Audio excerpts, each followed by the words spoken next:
The ASU today made it clear that it would back all regional forces that commit to work for the interest of Assam and its people. The statement by Dipankar Nath, the president of the students' body, is significant as it has come on a day when AJP, the political party backed by ASU, has been formally launched. The statement from ASU also comes at a time when another prominent students group of Assam, the APSU, has directly lent open support and even campaigned for the UPPL during the just concluded BTC polls.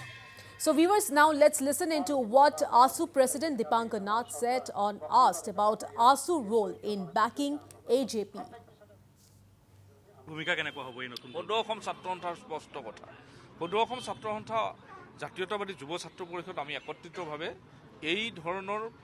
পৰিকল্পনা এটাৰ কথা আমি ৰাজহুৱা কৈছিলোঁ গতিকে সেই পৰিকল্পনা বাস্তৱ ৰূপ দিয়াৰ ক্ষেত্ৰত সদৌ অসম ছাত্ৰ সন্থাৰ ভূমিকা থাকিব আপুনি আগভাগ লৈছিলে একদম গোটেই বিষয়টো অসমীয়া জনসাধাৰণৰ আহ্বানটোক আমি পৰিকল্পিতভাৱে আগবঢ়াই লৈ গৈছিলোঁ এইটো অসমীয়া জাতিৰ আহ্বান অসমৰ প্ৰতিটো জাতি জনগোষ্ঠী ভাষাভাষী ধৰ্মাৱলম্বী লোকৰ আহ্বান ধৰ্মৰ নামত বিভাজন আমি সহ্য নকৰোঁ Well, it will not be incorrect to say that after this, that the ASU has lost its non-political character and has come forward to actively back a regional political party to boost regionalism in the state. It may be mentioned that the Assam Jatiya Parishad, the ASU-backed new regional party, has been formally launched at the two-day political convention that began in eastern Assam's Sibsagar. As per sources, former ASU General Secretary Lurinjyoti Gogoi might take over as the first president of the AJP. Worth mentioning here that the idea of the new regional party was mooted during the anti-CAA protest. The new political party has given the slogan of quote-unquote Ghore Ghore Ami that stresses on its mission to cater to each and every household of the state. আজি এটা নতুন ক্ষণ এটাত আহি পেলাই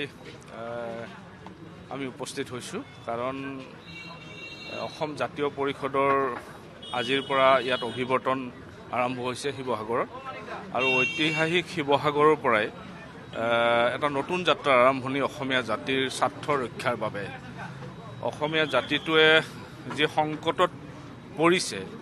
অসমীয়া ভাষা সংস্কৃতি অসমৰ প্ৰতিটো জাতি জনগোষ্ঠীৰ বিপদ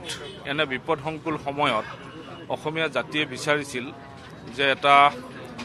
নতুন এটা শক্তিৰ আবিৰ্ভাৱ হ'ব লাগে আৰু যিটো শক্তি অসমীয়া জাতিৰ স্বাৰ্থ ৰক্ষা কৰিব আৰু দিল্লীৰ ওচৰত আঁঠু নলোৱাকৈ জীয়াই থকাৰ বাবে তেওঁলোকে অহোপুৰুষাৰ্থ কৰিব আৰু তেনে এটা সংকল্প লৈ গোটেই বিষয়টো আগবাঢ়িছিল আৰু আজি এটা সেই নতুন যাত্ৰাৰ পূৰ্ণ ৰূপ পাব আৰু সেইকাৰণে ভাবোঁ যে অসমীয়া জাতিয়ে সকলো কথাই মনত ৰাখিছে আৰু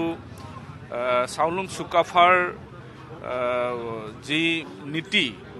স্বৰ্গদেউ চুকাফাদেৱে